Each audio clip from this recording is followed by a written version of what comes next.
สวัสดีค่ะพี่น้องค่ะวันนี้พัชชาจะพาพี่น้องมาทำขันหมากเบงนะคะเป็นขันหมากเบงกีบแบบประยุกต์นะคะพี่น้องขาพับเฉียงมาอย่างนี้นะคะแล้วก็พับกลับไปค่ะพี่น้องขาเป็นรูปสามเหลี่ยมนี่ค่ะเราก็จะได้เป็นกีบหมากเบงเด้อจ้ะพี่น้องขาเย็บไว้ค่ะก็จะมีเสียงรบกวนเนี่ยเด้อพี่น้องเด้อพอดีแฟนพัชชาเป็นตัดโฟมอยู่ใกล้ๆกันเนี่ยจ้ะเสียงก็สิดังจักหน่อยขอโทษขออภัยนะคะเบิกนำกันช้าๆค่ะพับเฉียงแล้วก็พับกลับไปใบตองขนาดประมาณ3 นิ้วพัชชาใช้การกะไม่ได้แน่นอนนะคะ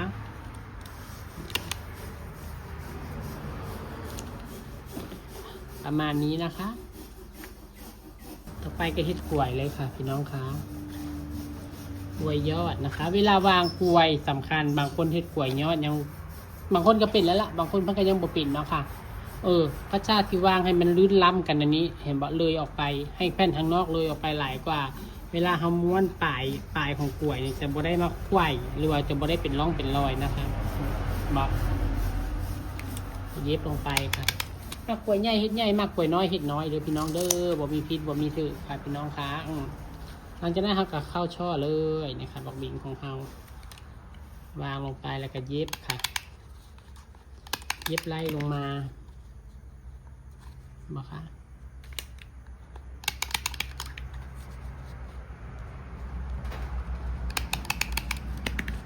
นี่ค่ะ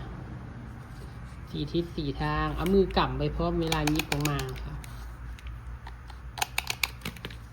อันนี้ต้องให้ไปทางเดียวกันได้เห็นบ่มันจะมีหอยตัวนี้หอยพับทบนะนี่ให้ไปทางเดียวกันให้ไปในทิศทางเดียวกันทำไว้อันที่2ก็เรียงเลยพัชชาจะเอาแค่4 ทิศสเตปเปอร์ปากกว้างใครสนใจสั่งได้เด้อพี่น้องไซส์ดีแท้ไซส์ดีว่าเด้อค่ะสเตปเปอร์ปากกว้างเบอร์ 10อันนี้พัชชาเอาตัวใหม่มาใช้แล้วนะคะตัวเก่าดับไปแล้วค่ะ ตัวเก่าเสียแล้วพี่น้องจ๋าคำว่าเสียก็คือมันตายแล้วตัวเก่าเนาะพัชชาก็เลยเอาตัวใหม่มาใช้ค่ะไซส์ที่ดีค่ะเพิ่งเอามาใช้อันใหม่มันก็ดีเป็นธรรมดานะคะไซส์ดีไซส์ทนค่อยบ่เสียดายเด้อซื้อมานะค่อยใช้ไป3 ปีแล้วอันเก่าก็ได้ก็บ่ได้เสียดายจังมิดว่าง่ายๆว่าใช้ปีนึงก็คุ้มแล้วนะพี่น้องจ๋าคุ้มราคาเงินและไส้ปีเดียวก็ได้เย็บลงมาในนี้เลยค่ะเป็นขันหมักบิงไหว้พระวันศีลวันพระนะคะหิดลงวัดลงวาได้เบิดเลยพี่น้องจ๋าอันนี้พระชาจะไม่ได้ทำถี่เท่าไหร่จะทำห่างอยู่แล้วพี่น้องคะมาพระชาจะวางแบบฝั่งตรงข้ามกันข้างละ2 กีบ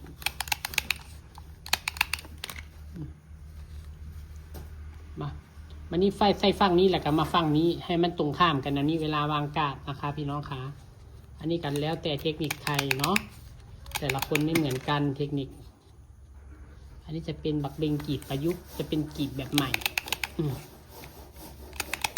เวลาเฮ็ดกับใส่มือกำเป็นทำเอามือนี่กำให้เข้ารูปเข้ารอยถ้าเอาโบกำไว้ก็จะโบเข้ารูปโบเข้ารอยนะคะ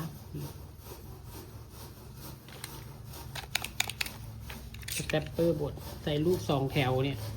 เบอร์ 10สเตปเปอร์เล็กนะคะอย่าคิดเองเองพัชชาบอกว่าเบอร์ 10คือสเตปเปอร์เล็กอย่าไปคิดเองว่าเป็นสเตปเปอร์ใหญ่เด้อค่ะเพราะว่ามีอยู่ไม่กี่คนหรอกที่ไม่เข้าใจพอซื้อไปแล้วก็โวยวายว่าทำไมเป็นสเตปเปอร์เล็กทำไมไม่เป็นสเตปเปอร์ใหญ่เห็นทำสเตปเปอร์ใหญ่อันนั้นคือคิดเองจินตนาการเองพัชชาพูดไม่ฟังไงคะพัชชาบอกว่าเล็กก็คือเล็กไม่ใหญ่ค่ะแต่ใช้ดีตอบทำจนมืดจ้ะตอนนี้พัชชาให้ตัวบักเบงแล้วเด้อพี่น้องเด้อต่อไปพัชชาจะเอานิ้วประยุกต์ค่ะนิ้วประยุกต์พัชชาได้เปียไว้แล้วแต่ไม่ได้เปียให้พี่น้องเบิ่งเด้อพี่น้องอันนี้จะเป็นประยุกต์3 ชั้นนะคะพี่น้องค่ะเย็บลงไปค่ะนี่ค่ะเรียงกันลงไปจนอ้อมตัวบักเบ่งเด้อค่ะเย็บด้านหน้าอย่างเดียวไม่อยู่เราต้องสอดเข้าไปเย็บข้างในให้ทะลุมาด้วยค่ะพี่น้องค่ะนี่ถึงจะอยู่ถึงจะแน่นนะคะเรียงไปจนอ้อมตีนบักเบ่งเลยค่ะ